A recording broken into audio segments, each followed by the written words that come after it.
Welcome to the Clock Tower. I'm Brandon here with Colton, and today we're going over our gameplay from Rascal Does Not Dream of Bunny Girl Senpai 2. Rascal Does Not Dream of a Dreaming Girl. So, today we're playing against Haruhi. So I'm bringing the list that I previewed on Tuesday, the 8-choice list. And Colton, tell us about Haruhi, because this is not the Haruhi we've seen before. No, it's not, because we got the power-up set. We're getting the power-up set in English. I'm very, very excited. You're going to see an obnoxious amount of Haruhi on this channel. I'm very sorry. You're also going to see Log Horizon. It's going to be a winter of jank. Let's just get that out of the way right now. But yeah, Haruhi it got a couple of key pieces. It's got a Brainstormer that's really good. It's got a Ricky that's actually useful. And the top end got a facelift. So there's definitely some stuff, as well as like a new level 1 combo that's, at least decent, that allows Haruhi to play a lot more like a normal modern deck.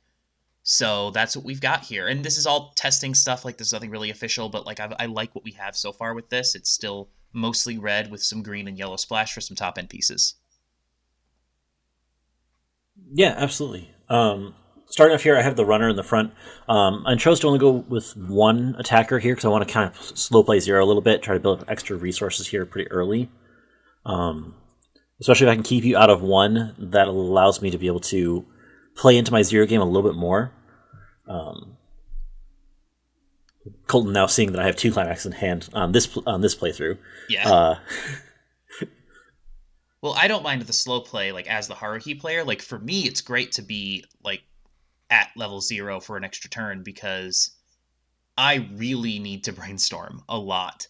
Now that we have a reliable mill piece, you really are trying to use the brainstorm probably 3 times before refresh with Haruhi, which is a bummer, because it's not, like, a consistent plus, but you don't have any other mill. But now that we actually have mill, we can actually get to a healthy refresh point. So that's kind of the goal here, is to, stay at 0, stay in first deck, or at least in the first, half of the game, give myself the chance to get to my refresh point.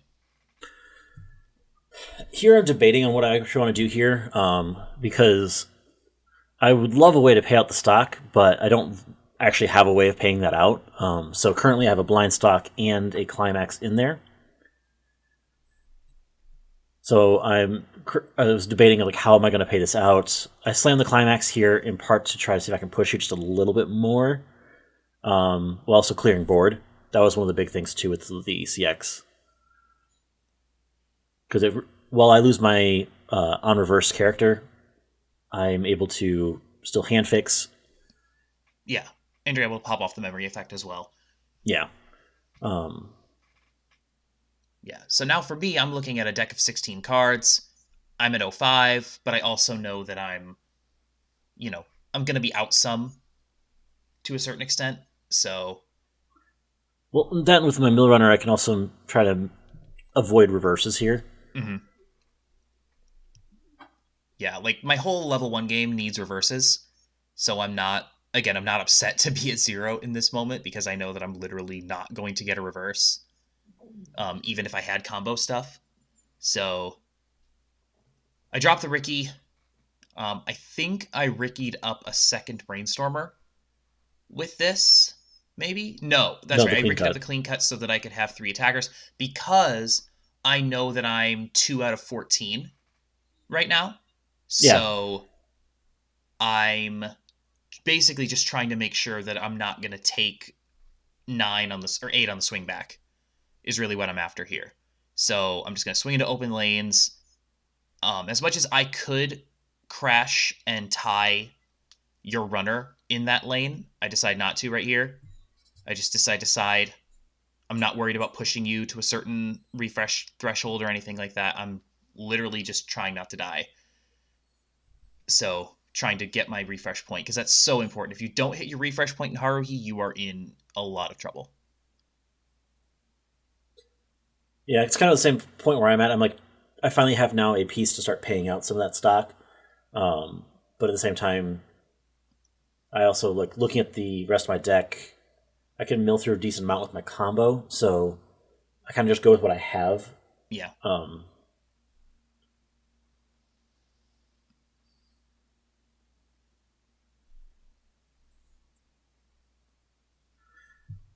I really This is do kind of, like this Bunny Girl level 1 combo, though. Like, oh yeah, essentially a 3-card cigarettes that's far more likely to hit 2s and 3s than a regular cigarettes.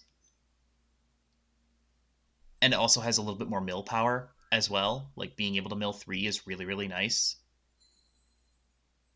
So, yeah. No, it really is. Like having the ability to go through 3 cards is actually really noticeable, especially in situations like this. Um, Having played slime for so long, like slime's numbers are slightly smaller, so I kind of have to do a little bit more mill to kind of get to the slime refresh numbers that I want. mhm. But being able to use this to kind of get closer to the numbers I'm looking for is pretty fantastic.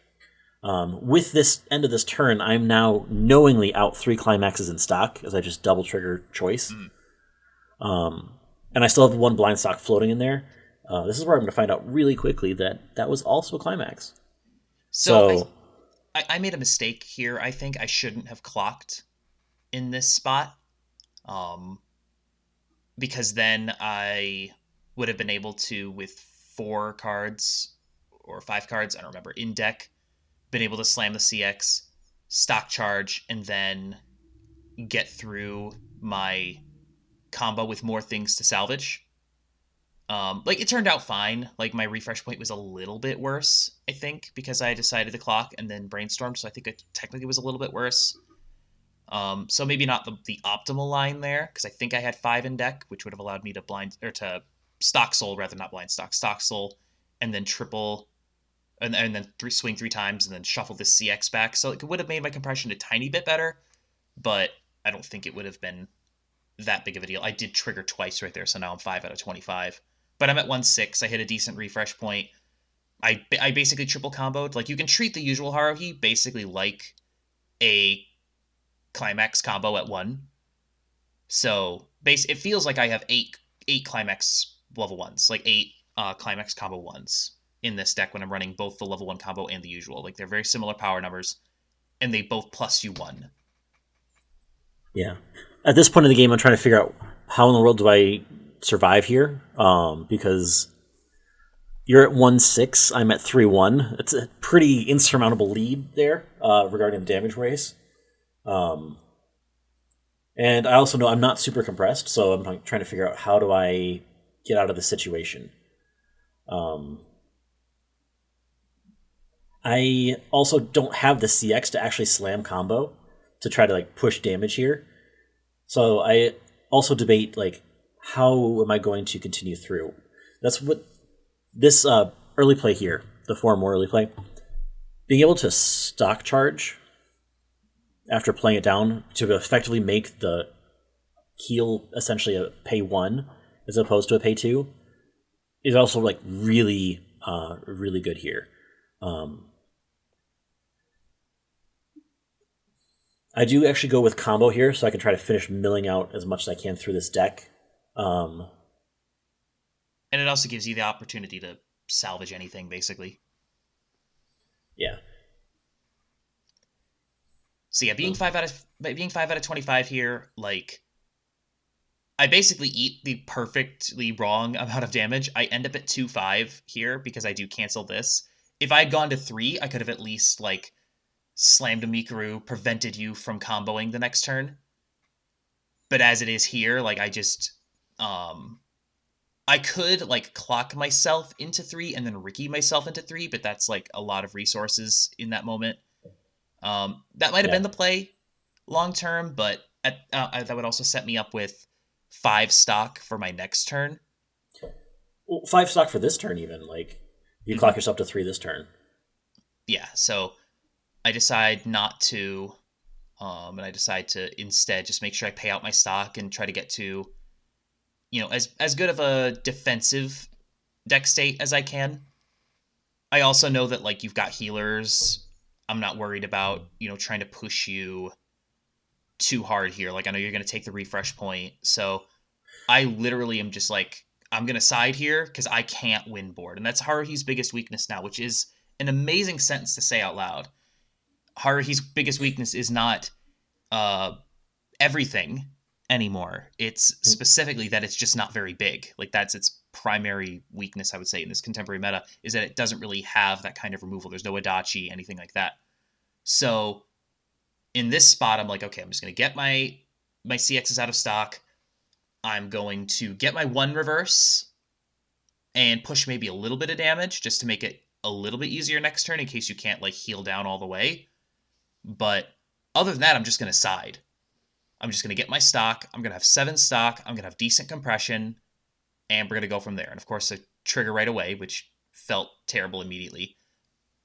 So now I'm 2 out of 8, which doesn't feel terrible. I know I have some cancels in the deck. So I was able to get you at least a 3-2. Like, I think you can potentially heal down a little bit, but not super far, because I know you're going to try to combo instead. Yeah, and because I blind stocked a climax here, once again, the endgame climax, I needed to be able to either draw into it or try to finagle my way into it, since I don't have the access to the climax swap here at this point. The fact that I draw into it is actually amazing in itself. But because of the blind stock as well, I was able to triple combo here at the end.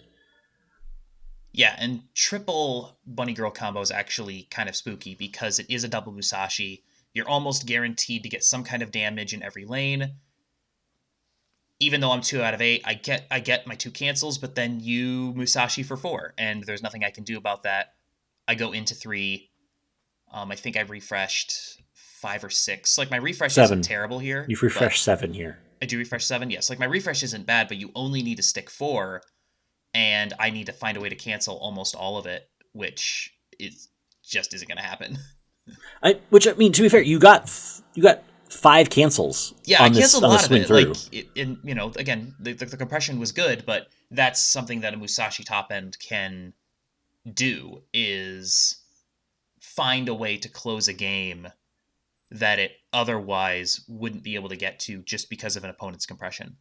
So it's a solid top end. Like, that's the thing that I think is good about Bunny Girl. The level 1 combo is pretty solid. Like, there are some pieces here. I think overall it's not going to be super, like, meta relevant. But, like, if you want to play this set, then by all means do so. The 8-choice list is certainly playable. Absolutely. Again, yeah, I profiled this earlier this week, so if you haven't already, check that out. That was the 8 standby. Wow. That was the 8-choice build in a nutshell, and gameplay going through. That was the triple combo at the top end. You saw the level 1 combo go off as well to get the resources back to hand. Really just trying to efficiently try to get the resources needed for that end game and pull it off. So, and more importantly, we saw that Haruhi doesn't suck anymore.